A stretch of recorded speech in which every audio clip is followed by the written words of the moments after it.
Mayan, dapat rezeki nih. Buat apaan ya enaknya? Oh ya, gua kan punya hutang sama Tony. Buat nyaur dulu kali ya. Kenapa mikirin dia, bos? Pikirin diri lu sendiri aja. Mending lu buat seneng-seneng. Secara lu kan jarang bahagia. Ya juga ya. Lagian Tony juga belum nagih. Tony tuh nggak enak mau nagih. Kan kalian sahabatan. Apa mungkin si Tony malu ya mau nagih? Coba gua tanya dulu ah. Apaan lo, Kat? Gua udah hampir berhasil bujuk dia, malah lu gangguin aja. Bayar utang tuh wajib, Tan. Dulu kan yang wajib dulu lah. Ngacak ribut lu ya. Percuma, lu bakalan kalah. Hap, ya, ca. Hai, ha, ca. Hap, ya, ca. Mudah banget. Oh ya, kemana tuh orang? Loh, amplopnya kok udah nggak dibawa? Untung gua samperin nanya si Tony. Kalau enggak keburu kepake tuh uang. Lega rasanya bisa bayar utang sekarang. Hahaha, kasihan. Ini semua gara-gara lu kan? Aku. Bukannya kita tadi berantem. Dia yang mutusin bayar utangnya sendiri kok. Ya juga sih. Udah, terima aja. Dia memang orang baik kok. Oke, gua terima. Tapi gua nggak menyerah ya. Lihat aja nanti. Ya. Ya Hanan, ya Manan, ya Hanan. Ya Hanan, ya Manan, ya Hanan.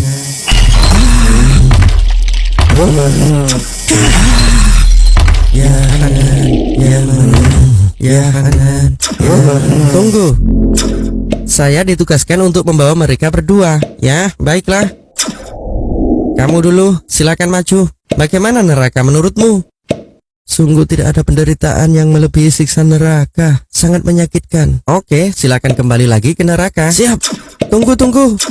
Ada apa? Bukannya kamu tadi bilang di neraka sangat menderita ya? Iya benar. Lalu kenapa kamu semangat sekali disuruh kembali ke sana? Karena semasa hidup aku tidak pernah menggubris perintah Allah dan aku sangat menyesal. Iya, lalu sekarang saat aku mendengar perintah Allah yang kau sampaikan, aku sangat bersemangat. Meskipun perintah kembali ke neraka ya? Ya, sekalipun perintah ke neraka. Baik, tunggu sebentar di sini. Masuklah ke surga. Allah merahmatimu. Benarkah? Alhamdulillah ya Allah.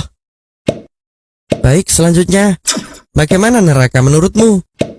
Sungguh neraka adalah tempat penyesalan dan siksaannya sangatlah pedih sekali. Oke, sudah. Silakan kembali ke neraka. Baiklah. Tunggu. Kenapa kamu sepertinya nggak rela disuruh kembali ke neraka? Maafkan aku nggak menyangka aja akan disuruh kembali lagi ke neraka. Padahal aku sudah husnudzon bahwa kamu disuruh memanggilku karena aku akan dimasukkan ke dalam surga. Tapi ternyata aku sudah salah sangka. Baik, tunggulah. Oke, karena kamu sudah berprasangka baik, Allah merahmatimu. Silakan masuklah ke surga. Terima kasih ya Allah.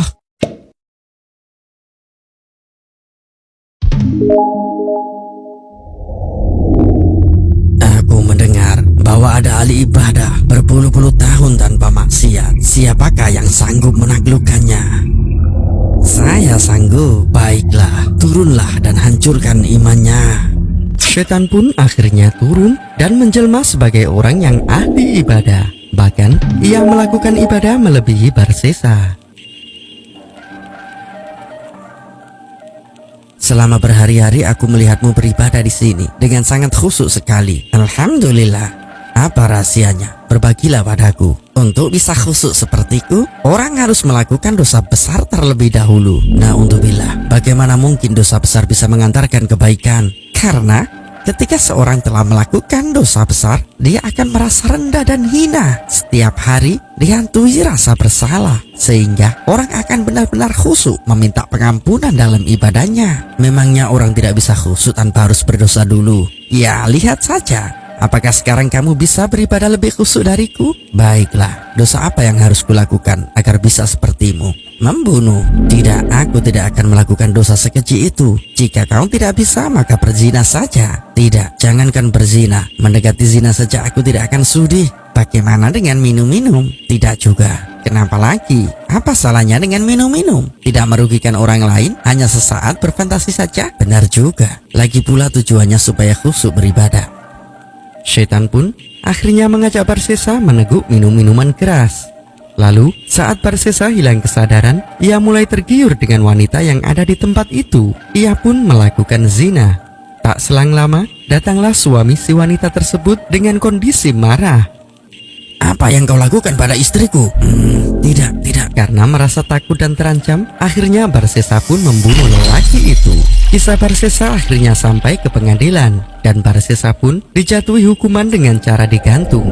Apakah kamu butuh pertolongan? Setidaknya kamu bisa beribadah lagi dan meminta ampunan. Benar, bantulah aku turun dari hukuman ini. Tapi dengan syarat menyembahlah padaku. Bagaimana caranya? Aku saja masih tergantung di atas. Cukup dengan isyarat saja. Berkediplah jika kau bersedia. Aku bersedia. Sungguh kau adalah orang yang celaka, wahai Barsisa. Kau sudah meminum minuman keras, melakukan zina, dan membunuh.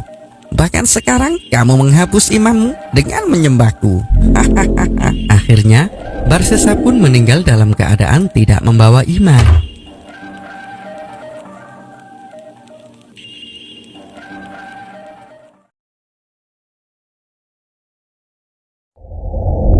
Dan kami akan tegakkan timbangan yang adil pada hari kiamat, sehingga tidak seorang pun yang dirugikan walaupun sedikit.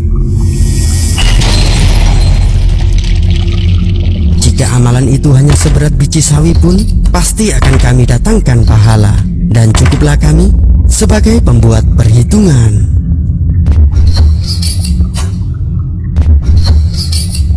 Semoga amal baikku lebih berat dalam timbangan ini.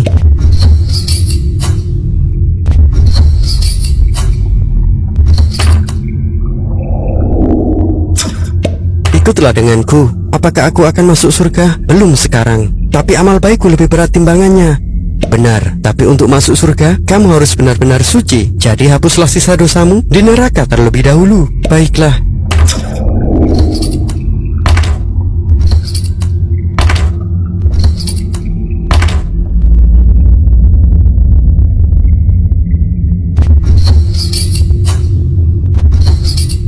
Tidak, ini pasti timbangannya yang salah. Tolong, jangan siksa aku. Aku mohon.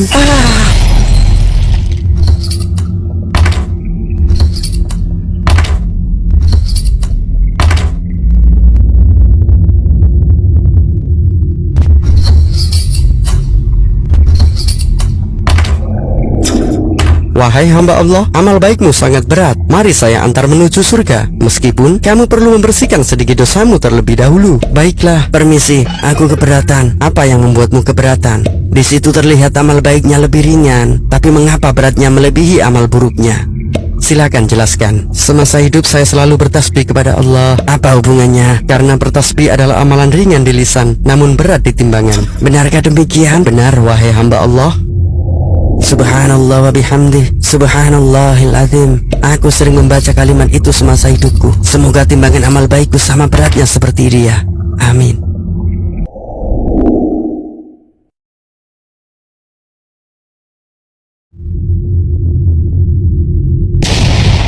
Hari itu adalah hari penentuan. Para manusia akan dibangkitkan kembali satu persatu dalam keadaan yang memprihatinkan. Penyesalan, penderitaan, dan kebingungan. Itulah yang dirasakan saat semua dikumpulkan di hamparan luas yang disebut padang mahsyar. Mereka semua hanya berharap ampunan dan pertolongan. Kita tidak akan kuat menahan penderitaan ini. Benar, ini adalah padang mahsyar yang sangat menyakitkan. Kita membutuhkan pertolongan Allah untuk bisa melewati semua ini. Tentu saja, tapi Allah telah menutup pintu harapan dan doa para hambanya. Lantas bagaimana? Satu-satunya cara adalah dengan meminta bantuan dari Nabi Allah supaya dimintakan syafaat. Siapa Nabi Allah yang dapat memintakan syafaat itu? Barangkali Nabi Adam. Beliau adalah utusan pertama Allah dan cikal bakal para manusia. Mereka lantas berbondong-bondong menemui Nabi Adam alaihissalam.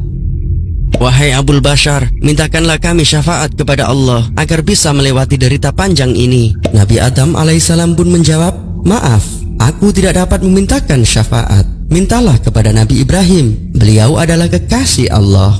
Mereka pun lantas pergi menuju keberadaan Nabi Ibrahim alaihissalam. Wahai Khalilullah, mintakanlah kami syafaat kepada Allah agar kami kuat melewati penderitaan ini. Nabi Ibrahim alaihissalam menjawab, maaf, Aku pun tidak dapat memintakan syafaat. Mintalah kepada Nabi Musa.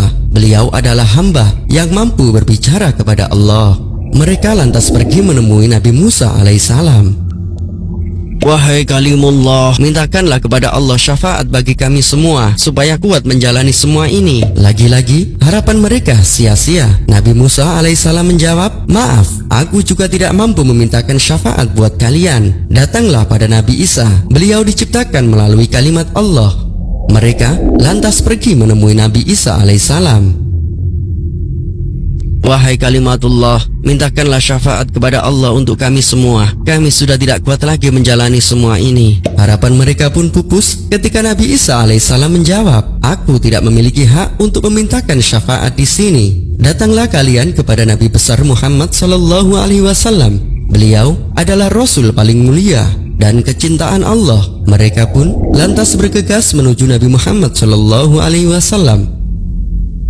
Wahai Nabi junjungan para umat manusia, mintakanlah syafaat kepada Allah. Kami semua sudah tidak sanggup menjalani derita padang mahsyar ini. Kemudian Nabi besar Muhammad sallallahu alaihi wasallam pun bersujud kepada Allah dan memintakan syafaat untuk seluruh umat manusia. Hingga kemudian datanglah hari di mana semua amal baik dan buruk akan diadili di hadapan Allah. Yaumul Hisab. Kelak di hari kiamat, untuk mencapai surga, setiap manusia akan melewati Siratal Mustaqim, sebuah jembatan yang sangat tipis dan tajamnya melebihi ribuan kali pedang. Di bawahnya terdapat api neraka jahanam yang menyala-nyala, dan di atasnya terdapat duri-duri api yang siap menyambar siapa saja mereka yang ingkar dan berlumuran dosa. Umat Nabi Muhammad sallallahu alaihi wasallam akan terbagi menjadi 7 golongan, dan masing-masing golongan akan menentukan caranya masing-masing. Mereka yang memiliki kejujuran serta keimanan dan ketakwaan tinggi dengan mudah melewati Siratal Mustaqim secepat kilat. Mereka yang alim dengan keimanan dan ketakwaannya akan berhembus seperti angin di atas Siratal Mustaqim. Mereka, para wali-wali Allah, akan berterbangan bagai burung tanpa halangan sedikit pun saat melewati Siratal Mustaqim. Mereka yang gugur dalam keadaan syahid dengan gagahnya akan berlarian seperti kuda saat melewati Siratal Mustaqim. Mereka yang mau menyempurnakan iman dan takwanya dengan berhaji akan berjalan secara cepat melewati Siratal Mustaqim. Mereka yang taat beribadah dan dengan pengampunan Allah atas sisa-sisa dosa kecilnya akan berjalan secara ringan melewati Siratal Mustaqim. Dan merekalah orang-orang yang ingkar dan berlumuran dosa yang akan merasakan pedihnya melewati jembatan Siratal Mustaqim. Orang-orang yang ingkar dan berlumuran dosa yang akan merasakan pedihnya melewati jembatan Siratal Mustaqim. Majulah.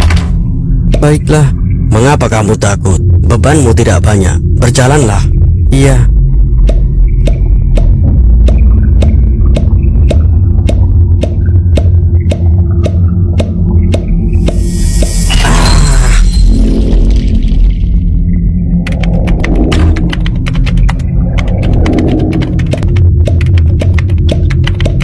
Giliranmu, majulah. Aku? Baiklah. Segera lewat dan angkat beban dosa-dosamu. Baiklah.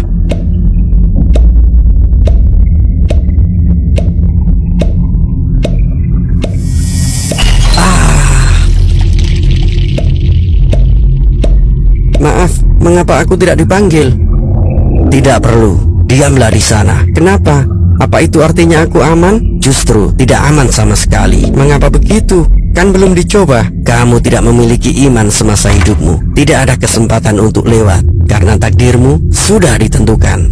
Ditentukan di mana? Jahanam. Bagaimana mungkin aku jatuh? Aku saja tidak berkesempatan lewat Siratal Mustaqim. Ya, kamu tidak akan jatuh, tapi api Jahanamlah yang akan menjemputmu. Apa?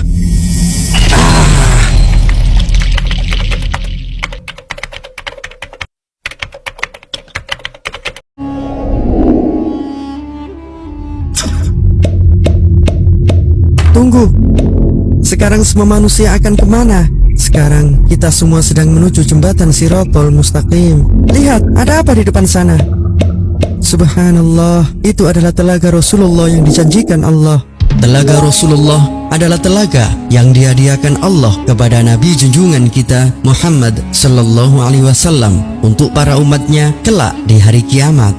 Sebuah telaga yang sumber airnya berasal dari sungai Al-Kautsar di surga, di mana airnya lebih putih dari susu dan manisnya melebihi madu. Apa keistimewaan telaga itu? Atas izin Allah, jika kita dapat meminumnya, maka kita tidak akan haus selamanya. Benarkah? Lalu siapa cahaya bersinar yang menyambut di depan telaga itu? Itu adalah Rasulullah Muhammad sallallahu alaihi wasallam. Beliau sedang menanti para umatnya. Ayo, segera kita bergegas. Tapi, bagaimana bisa Rasulullah mengenali kita? Kita adalah umat akhir zaman, jauh setelahnya. Rasulullah akan mengenali umatnya dari cahaya bekas wudhunya. Rasulullah pun menyambut setiap umatnya dengan amat gembira dan menyuguhkan gelas-gelas yang berisi air telaga tersebut.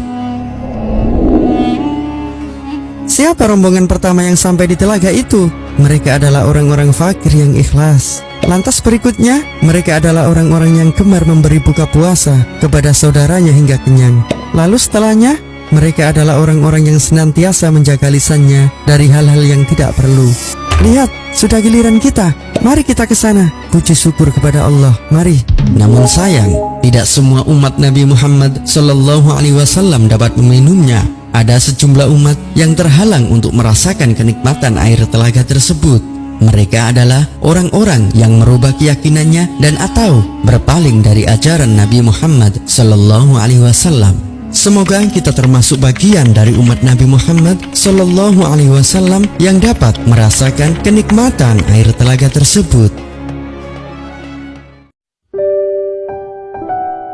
Setiap manusia terlahir fitrah, suci dan bersih. Setiap orang tua wajib memberikan nafkah dan pendidikan yang baik juga benar kepada anak-anak mereka sesuai ajaran Rasulullah Muhammad sallallahu alaihi wasallam, supaya kelak anak-anak mereka mampu menggapai ridho Allah baik dunia maupun akhirat. Silakan hamba Allah yang soleh, masuklah ke dalam surga. Maaf, sebentar. Apa yang kamu tunggu? Bukankah ini adalah impian setiap orang untuk bisa masuk ke dalam surga? Iya benar, tapi aku tidak mungkin masuk tanpa beliau. Baiklah, kita akan menunggunya.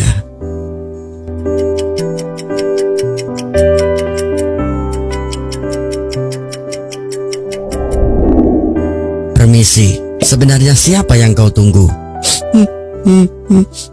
Aku menunggu ayah dan ibuku. Begini, orang tuamu tidak sebaik dirimu. Selama hidup, mereka banyak berpaling dari perintah Allah. Bahkan, mereka sering menuruti syaitan dan hawa nafsunya. Apalah arti keindahan surga jika ayah dan ibuku tidak ada? Jika harus demikian jadinya, masukkan aku juga ke neraka bersama ayah dan ibuku juga. Mengapa begitu? Mereka saat ini tengah mempertanggungjawabkan kesalahannya. Mengapa hanya kesalahan saja yang dipertanggungjawabkan? Memangnya apalagi yang harus dipertimbangkan?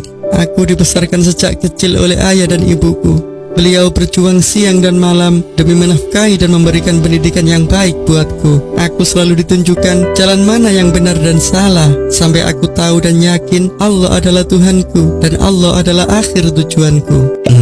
Lantas, apa yang kau inginkan sekarang? Mintakanlah ampunan kepada Allah atas dosa-dosa beliau berdua.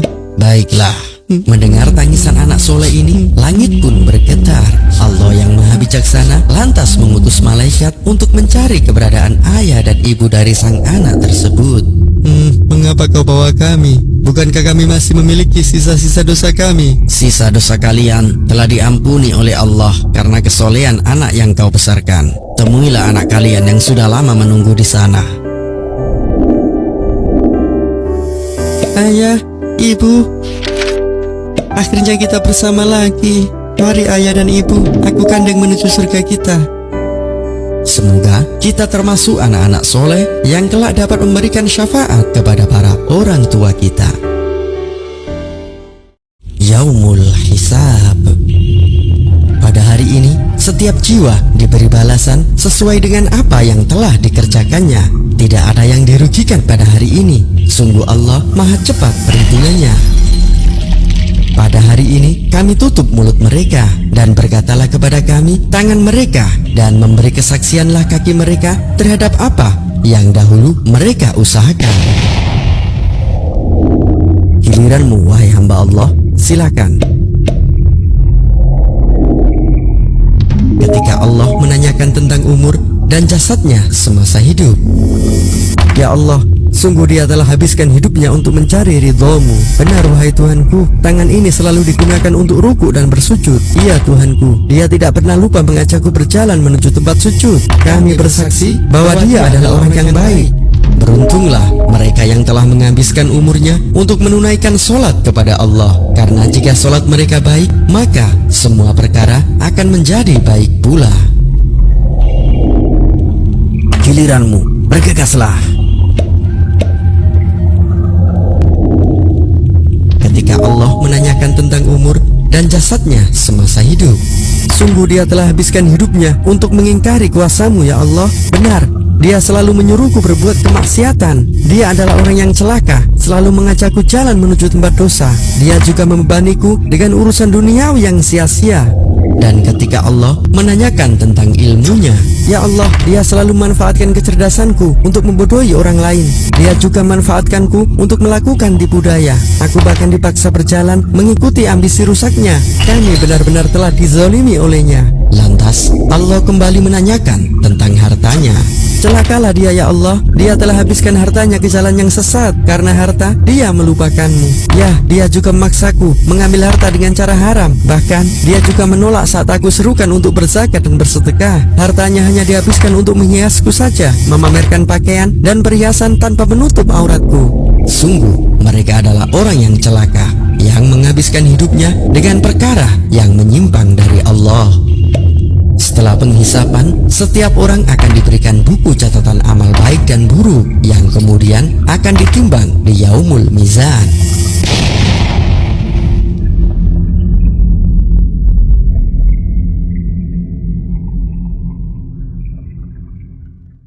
Azazil, sang panglima besar malaikat, adalah sebutan atau gelar yang dulu disandang oleh iblis. Bagaimana tidak, jika dahulu iblis adalah hamba yang sangat tunduk dan patuh pada perintah Allah selama puluhan ribu tahun. Hingga dalam setiap langit berkibarlah bendera-bendera pujian terhadap iblis. Di langit pertama, ia dijuluki sebagai Al-Abid. Di langit kedua, ia dijuluki sebagai Az-Zahid. Dan di langit ketiga, ia dijuluki sebagai Al-Arif. Di langit keempat, ia juga dijuluki sebagai Al-Wali. Di langit kelima, ia dijuluki At-Taqi. Di langit keenam, ia dijuluki Al-Kazin. Dan di langit ketujuh, ia dijuluki Azazil, sang panglima atau imam besar malaikat. Gelar Azazil yang disandang oleh iblis tentu bukan tanpa alasan. Hal ini dikarenakan iblis pernah melakukan tugas-tugas mulia berikut. Iblis pernah menjadi penjaga surga dalam kurun waktu 40.000 tahun. Iblis juga pernah hidup bersama dan bergabung dengan malaikat selama 80.000 tahun. Selain itu, iblis pernah diangkat menjadi penasihat malaikat selama 20.000 tahun. Bahkan, iblis juga pernah menjadi pemimpin malaikat Karobiyun dalam waktu 30.000 tahun. Dan iblis juga pernah melakukan tawaf mengelilingi arsy bersama malaikat dalam waktu 14.000 tahun. Namun sayang, semua gelar dan pujian itu hilang dalam sekejap dan menjadi laknat karena kesombongan yang muncul dalam dirinya. Wahai malaikat Allah, mengapa kau datang dengan wajah bersedih? Sungguh, kami telah melihat sebuah tulisan bahwa akan ada hamba Allah yang sudah lama mengabdi tapi mendapatkan laknat sebab menolak perintah Allah. Siapakah hamba yang berani melawan perintah Allah itu? Sungguh aku ikut mengutuknya. Kami merasa takut kalau hamba itu adalah salah satu dari kami. Tenanglah, aku akan doakan kalian. Ya Allah, janganlah engkau murka atas mereka. Sepertinya Azazil yakin sekali bahwa hamba Allah yang tertulis itu adalah golongan dari malaikat, hingga ia lupa untuk mendoakan dirinya sendiri dan berlindung dari Allah. Kala itu Allah memerintahkan agar semua makhluk langit bersujud hormat kepada Adam, dan semua makhluk pun tunduk atas perintah Allah kecuali iblis. Mengapa aku harus bersujud kepada Adam? Aku lebih mulia karena tercipta dari api, sedangkan Adam hanyalah tercipta dari tanah. Lantas Allah pun menghukum kesombongan iblis dengan mengusirnya dari langit secara tidak terhormat. Iblis bukannya menyesali perbuatannya, dan bahkan ia terang-terangan mengancam keputusan Allah. Sekarang aku terusir, tapi aku tidak akan menyerah. Akan kubuat semua keturunan Adam mengikuti jalanku yang sesat. Jika kita mau. Ribuan tahun setelah terusirnya iblis, ia terus berupaya menggoda umat manusia. Hingga kini tibalah ia di masa Nabi Musa alaihissalam. Aku benar-benar tidak bisa melupakan kejadian itu. Mengapa tidak berdamai saja, wahai Raja Iblis? Berdamai? Hahaha. Jangan bercanda. Iblis bukan makhluk lemah. Bukannya lemah, tapi Nabi Adam sudah meninggal ribuan tahun lalu. Setidaknya kamu bisa berdamai dengan Allah. Benar juga ya. Tapi itu tidak mungkin. Mengapa tidak? Karena aku tidak lagi memiliki kemampuan untuk menembus langit. Datanglah saja pada Nabi Musa. Dia adalah Rasul di zaman ini. Dia punya mukjizat untuk berkomunikasi dengan Allah. Benar juga ya. Iblis pun lantas mendatangi keberadaan Nabi Musa alaihissalam. Apa yang membuatmu datang kemari, wahai iblis? Engkau adalah utusan Allah yang sangat istimewa, hingga mampu berkomunikasi dengan Allah secara langsung. Bantulah aku. Apa yang bisa aku bantu, wahai iblis? Katakanlah pada Allah bahwa aku benar-benar menyesal atas perbuatanku di masa lalu. Lalu apa yang kau inginkan? Mintakanlah ampunan pada Allah. Setidaknya meski itu tidak akan mengembalikan posisiku di langit seperti dulu, tapi bisa untuk meringankan siksaku kelak di hari kiamat. Baiklah. Nabi Musa pun merasa sangat senang mendengar keinginan iblis yang ingin bertaubat. Lalu Nabi Musa alaihissalam bermunajat dan berdoa kepada Allah menyampaikan keinginan iblis tersebut. Lantas Allah pun mewahyukan jawaban tersebut. Puji syukur kepada Allah. Apakah Allah menerima taubatku, wahai Musa? Belum, tapi kamu punya kesempatan untuk bisa bertaubat dengan syarat. Apa itu, Musa? Aku adalah hamba yang paling taat di masa lalu. Apakah syarat itu mengharuskanku beribadah ribuan tahun? Aku siap melakukannya. Tidak, kamu hanya perlu melakukan apa yang belum kamu lakukan. Apa itu? Bersujudlah hormat kepada Nabi Adam alaihissalam di makamnya. Apa kamu bercanda, wahai Musa? Saat Adam masih hidup, aku saja tidak mau hormat padanya, apalagi bersujud di makamnya. Pandanglah ini sebagai perintah Allah, dan perintah Allah itu wajib dilakukan, bukan dari sudut pandang egomu, wahai iblis. Tetap saja, itu tidak mungkin aku lakukan. Biarkan aku terlaknat selamanya. Tapi karena kamu telah membantuku, maka aku akan memberimu bocoran agar manusia selamat dari kebinasaan. Pertama, ingatlah aku di saat kamu marah, karena saat itu akulah yang membisikkan kebencian. Kedua, ingatlah aku di saat kamu berjuang di jalan Allah, karena saat itu aku yang mengingatkan kelemahannya agar mereka mundur. Ketiga, ingatlah aku di saat kamu berdekatan dengan yang bukan mahram, karena saat itu aku yang menjadi perantara melakukan zina. Cek, siji loro telu. Oke, siap.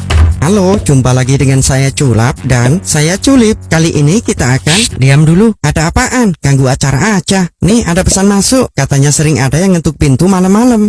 Hah? Jangan-jangan lampor? Lampor? Apaan tuh? Wah, keupdate lu. Lagi viral itu di sosmed. Oh, yang lemper terbang itu ya. Lampor, bukan lemper. Ada. Bener nih rumahnya. Iya bener. Oke, kita pantau diam-diam. Shh, tuh dia datang. Oke, aku akan menangkapnya. Yakin lu? Ya dong. Hap, ya. Loh kok balik? Kampret itu kan keranda terbang. Lah emang iya, lu kira apaan? Ya sejenis lemper gitu. Kan mirip lampor sama lemper. Hehehe. Bisa aja lu Bambang.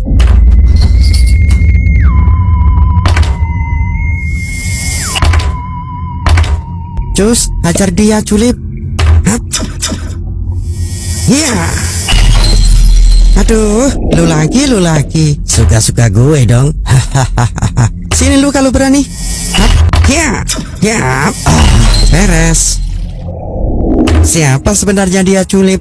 Dia jin jahat yang suka menakut-nakuti manusia. Apa tujuan mereka? Agar manusia merasa takut dan menjauhi Allah. Tapi mengapa dia bisa muncul? Dia muncul karena sengaja diundang atau dipercayai dalam bentuk tertentu. Lalu solusinya gimana dong? Abaikan saja, gak ada manfaatnya berurusan dengan mereka. Tapi bagaimana jika mereka yang sengaja ingin mengganggu manusia? Rasulullah sudah mengajarkan agar umatnya membaca ayat kursi. Memang apa keistimewaannya? Itu adalah ayat yang agung. Salah satunya, Allah akan menjaga siapa saja yang membacanya dari segala bentuk kejahatan syaitan. Apa bisa juga menjaga kejahatan dari sesama manusia?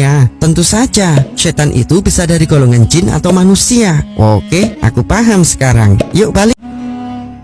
Aku melihat Rasulullah Shallallahu Alaihi Wasallam tertawa sampai tampak di girahan beliau. Kemudian beliau bersabda, itulah penghuni surga yang paling rendah derajatnya.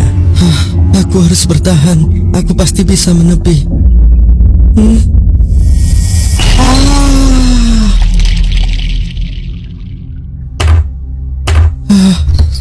Itu sudah dekat. Aku pasti bisa.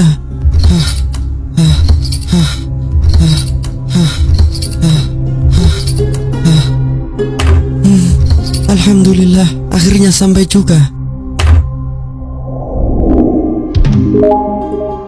Wahai hamba Allah, engkau sudah melewati siksaanmu. Pergilah, Allah sudah mempersilakanmu masuk surga. Sungguh? Suara apa itu? Apa mungkin surga sudah penuh ya? Balik sajalah daripada desak-desakan di sana. Mengapa kamu kembali lagi? Sudahlah, surga memang kenyataannya sudah penuh. Aku di sini saja. Ayo, kembali dan masuklah. Allah sudah berjanji, siapa saja yang memiliki iman walau sekecil apapun tetap akan dimasukkan surga. Jangan ragu-ragu. Tapi kalau beneran penuh gimana? Tidak mungkin. Sudah, segera masuklah. Tapi antarkan aku. Baiklah. Boleh aku bertanya sesuatu? Silahkan. Apakah Allah sedang mengejekku karena aku adalah penghuni terakhir yang masuk surga? Tentu tidak. Mengapa kamu bertanya seperti itu? Kalau tidak, mengapa aku disuruh masuk surga? Tapi setiap aku mendekati surga itu terdengar ramai seperti sudah sesat, seolah-olah aku tidak mungkin lagi tinggal di sana. Ya, memang beginilah kondisi surga untuk orang terakhir sepertimu yang hanya memiliki sedikit bekal iman dan takwa. Maksudnya, cobalah berpikir, apa mungkin orang sepertimu akan disediakan surga kelas VIP yang memiliki berjuta kenikmatan seperti surganya orang-orang soleh yang sudah duluan masuk surga? Percuma dong kalau gitu. Apa yang spesial dari surgaku dibanding duniaku dulu? Tenang saja, ini adalah surga. Meski kelas paling rendah sekalipun masih memiliki 10 kali lipat kenikmatan dan keindahan dibanding dunia dulu. Benarkah? Benar. Masuklah atas izin Allah. Surgaku, I'm coming.